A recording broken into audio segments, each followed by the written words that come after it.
Baik, bismillahirrahmanirrahim. Assalamualaikum warahmatullahi wabarakatuh. Oke, pada video kali ini kita akan melakukan pembahasan terhadap satu metode clustering. Kita udah belajar tentang dua metode clustering sebelumnya. Yang pertama adalah K-means clustering, yang kedua adalah hierarchical clustering. Hari ini kita akan belajar model clustering yang baru, yaitu DB-Scan. Apa itu DB-Scan?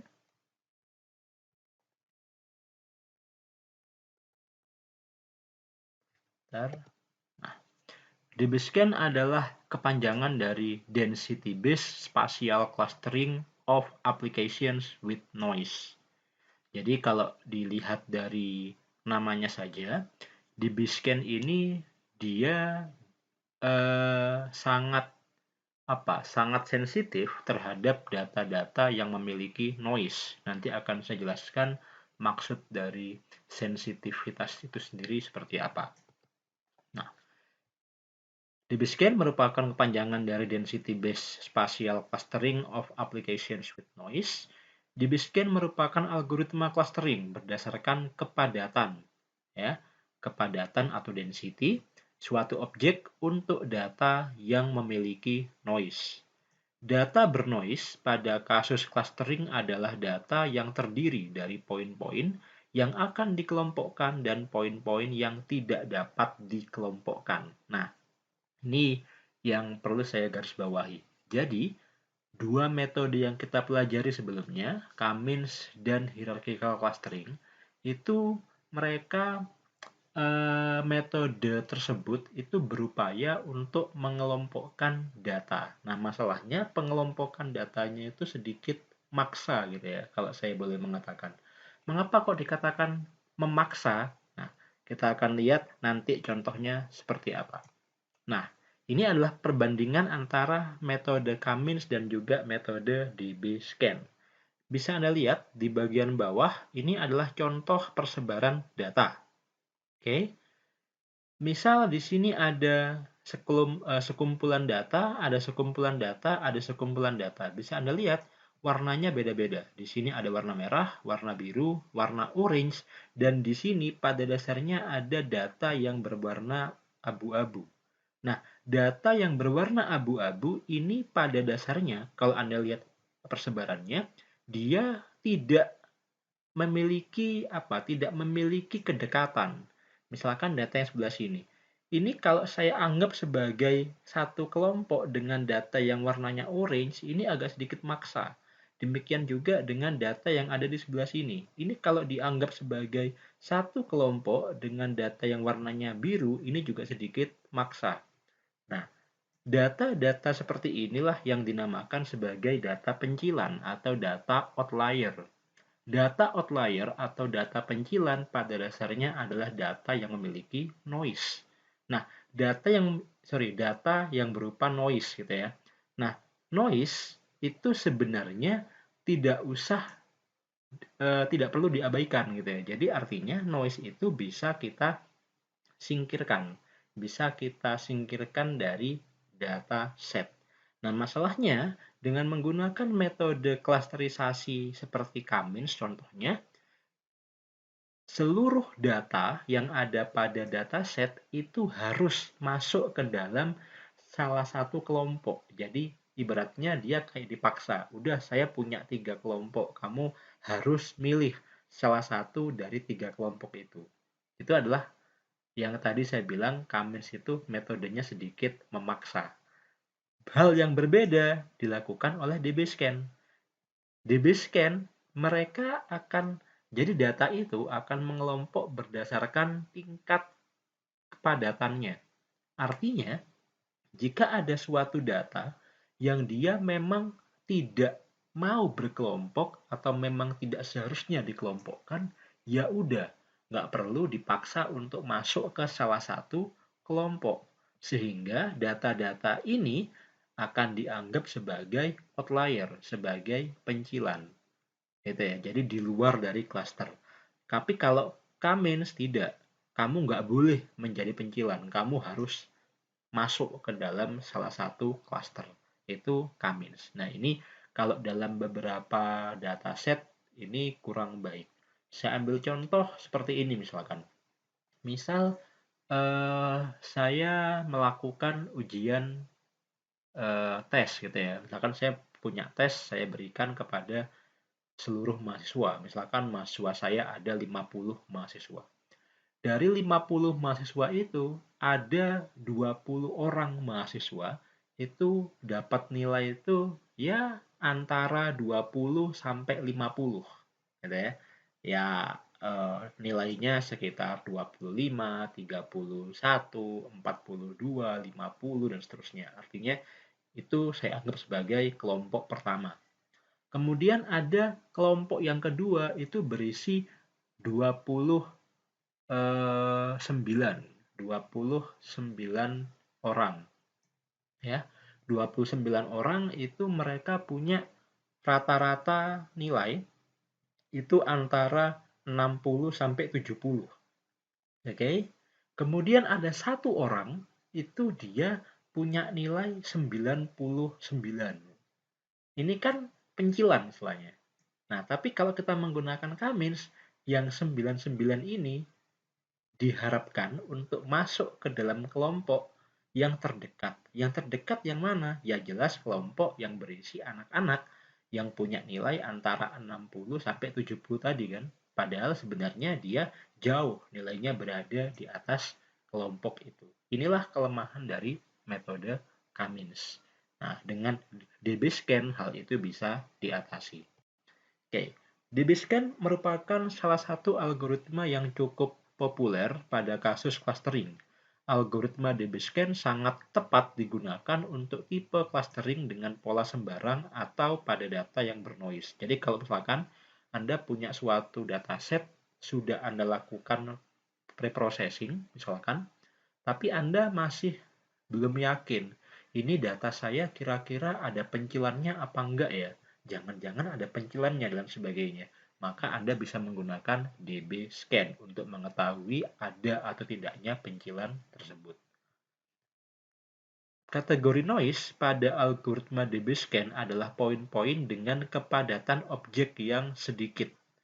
Prinsip dari algoritma DB scan yaitu suatu poin dapat dikelompokkan pada suatu kategori apabila poin tersebut berada dekat dengan poin-poin pada kategori tersebut. Nanti akan kita langsung coba ke contoh kasus supaya Anda bisa lebih paham seperti apa alur kerja atau mekanisme dari algoritma DB scan ini sendiri. Nah, ini adalah yang perlu Anda pahami. Jadi, dalam DB scan ada dua parameter yang utama. Yang pertama adalah radius. Radius ini adalah jarak. Oke, jarak dari titik pusat radius. Jadi, ibaratnya gini, kalau misalkan ada satu orang, misalkan ada satu orang yang dia dianggap sebagai titik pusat, kemudian kita ambil jarak misalkan 2 meter dari orang tersebut. Kemudian kita buat lingkaran dengan jari-jari sebesar 2 meter di sekeliling orang tersebut. Maka orang-orang yang ada di dalam lingkaran tadi adalah merupakan satu kelompok. Oke, itu radius. Kemudian M adalah jumlah poin minimum yang membentuk suatu area. Oke, jadi misalkan kita asumsikan bahwa poin yang warna merah ini adalah titik pusat, kemudian radiusnya sekian, kita buat lingkaran dengan jari-jari R, kemudian kita perlu untuk menghitung berapa jumlah poin yang ada di dalam lingkaran tadi. Poin inilah yang dinamakan atau begini, maaf. Jadi suatu cluster itu bisa dikatakan dia merupakan suatu cluster jika di dalam lingkaran ini terdapat minimal sekian data. Nah, jumlah minimum itulah yang disebut sebagai M. Ya. Saya ambil contoh yang paling gampang ginilah, misalkan. Misalkan saya ingin membentuk suatu RT. Oke, misalkan di perumahan saya ini belum ada RT-nya. Saya masih ikut RT di kampung sebelah misalkan. Saya pengen buat RT sendiri yang terdiri dari warga-warga di perumahan itu. Kemudian saya datang ke perangkat desa, saya bilang, "Pak, di perumahan saya mau mendirikan RT baru." Kemudian perangkat desa mengatakan, untuk membuat RT baru, minimal dalam satu RT itu harus terdapat minimal 40 KK. Baru bisa dibuat RT baru. Nah, jumlah minimal 40 KK itulah M, ya, yang kita bicarakan di sini. Oke, dua parameter DB-Scan ini perlu Anda pahami, radius dan M. Oke, kita akan lanjut. Nah, kemudian dalam DB-Scan juga dikenal ada 3 jenis poin. Yang pertama adalah ada poin inti atau core. Poin inti merupakan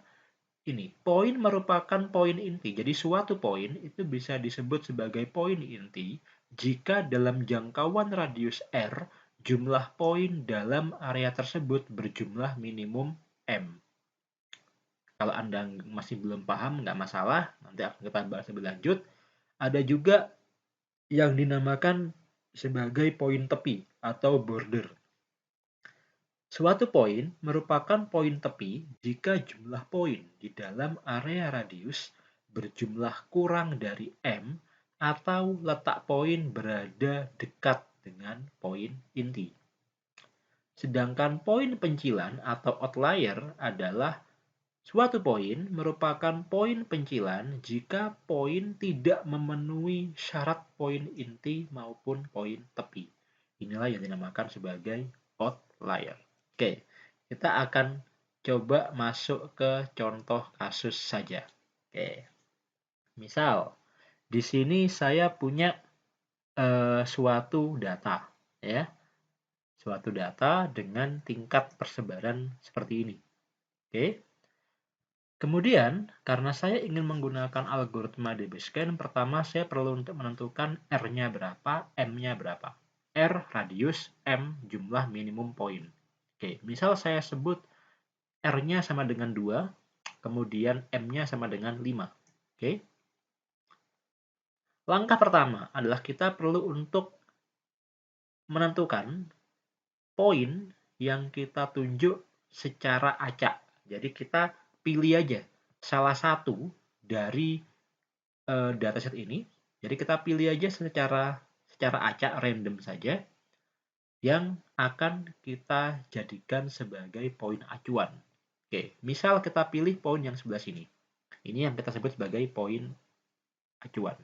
Berikutnya, R sama dengan 2. Jadi kita buat semacam kayak jari-jari dengan panjang 2, kemudian kita buat lingkarannya.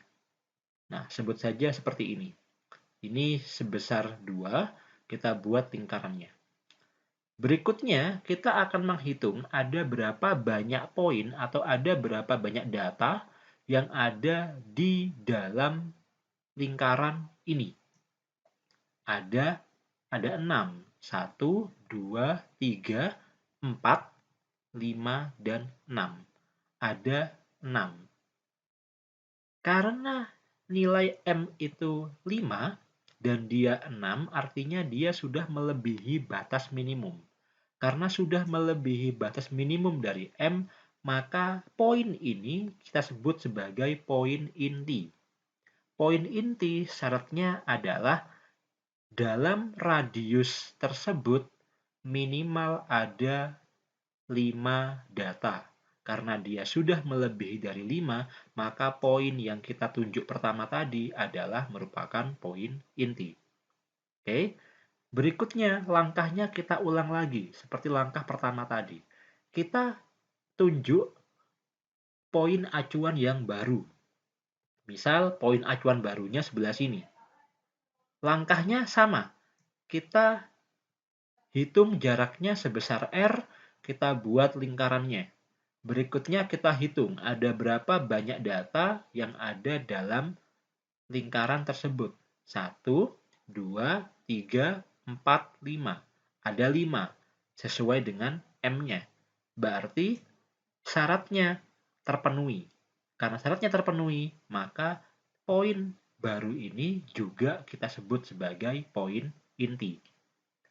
Next, kita lakukan langkah yang sama tadi, langkah nomor 1. Kita coba sekarang. Sekarang misalkan di sini poin acuannya. Sama caranya. Hitung R-nya, buat lingkarannya, kemudian dihitung ada berapa banyak poin dalam lingkaran itu. 1, 2, 3, 4, 5, 6, 7. Ada 7 data. Melebihi dari M, berarti poin ini merupakan poin inti. Terus seperti itu. Nah, ini juga sama. Dihitung, ternyata ada 1, 2, 3, 4, 5, 6. Berarti ini juga poin inti. Yang di sini 1, 2, 3, 4, 5. 5 berarti ini juga poin inti. Nah, sekarang untuk yang di sini. Oke, yang ini agak menarik.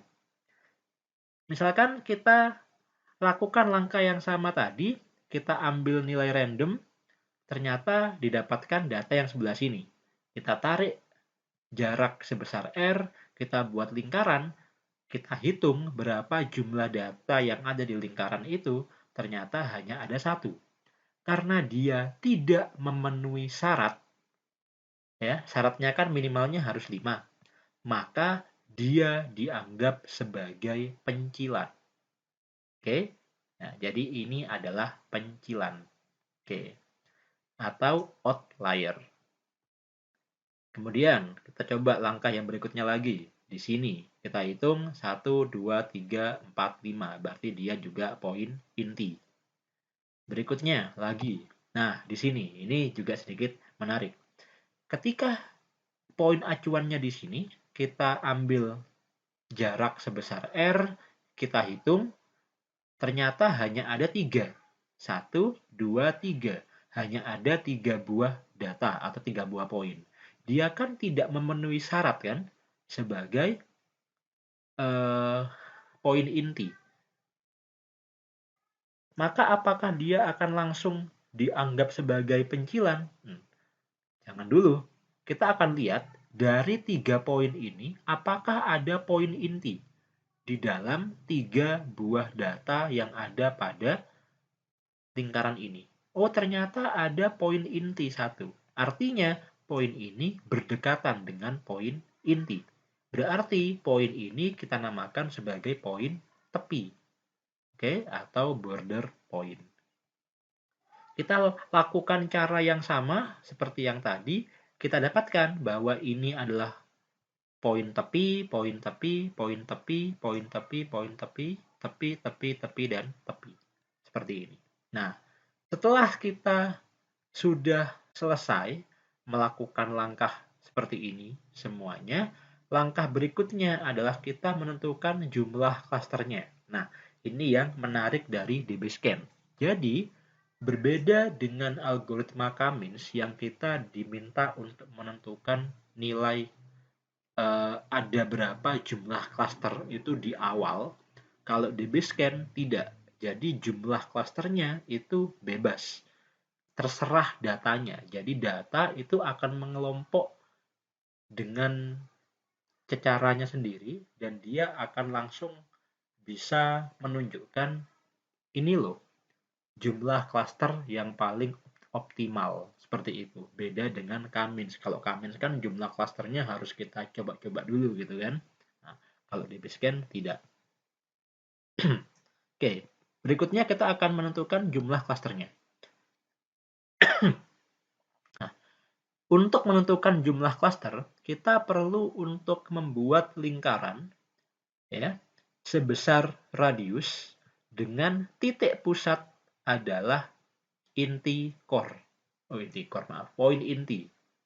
Jadi, kita perlu untuk membuat lingkaran dengan jari-jari sebesar radius dengan titik pusat lingkaran adalah poin inti. Oke. maka kita akan mendapatkan beberapa lingkaran, ya, seperti ini. Nah, suatu klaster, oke, salang lagi, suatu klaster itu akan dibuat berdasarkan ada atau tidaknya lingkaran yang saling bersinggungan antara satu poin inti dengan satu poin inti yang lain. Contohnya, di ini tadi, karena hanya ada satu poin inti dan di dalam lingkaran ini tidak ada lingkaran lain yang berasal dari poin inti yang lain, maka seluruh data yang ada di dalam lingkaran ini kita sebut sebagai satu klaster. Oke. Sedangkan untuk yang di sini, misalkan untuk yang ini kita buat lingkarannya, yang di sini kita juga buat lingkarannya, ini kita buat lingkarannya, dan seterusnya. Kalau dilihat bersama-sama, maka hampir semua lingkaran yang ada di sebelah sini itu saling bersinggungan antara satu dengan yang lainnya. Maka seluruh data yang ada pada lingkaran-lingkaran yang saling bersinggungan ini kita sebut sebagai satu klaster juga. Artinya, untuk dataset ini hanya akan tercipta dua klaster. Klaster pertama yang ini, klaster kedua yang ini. Sedangkan data ini kita sebut sebagai data outlier. Dia tidak termasuk dalam kelompok manapun. Itu adalah cara kerja dari algoritma DB-Scan. Oke, sekarang kesimpulannya. DB-Scan memiliki kemampuan untuk mengklasifikasi seluruh dataset dengan bentuk sembarang. Ya, jadi bentuknya sembarang, tidak selalu area berbentuk seperti lingkaran dan sebagainya. DB-Scan juga memiliki kemampuan untuk mengklasifikasikan data outlier.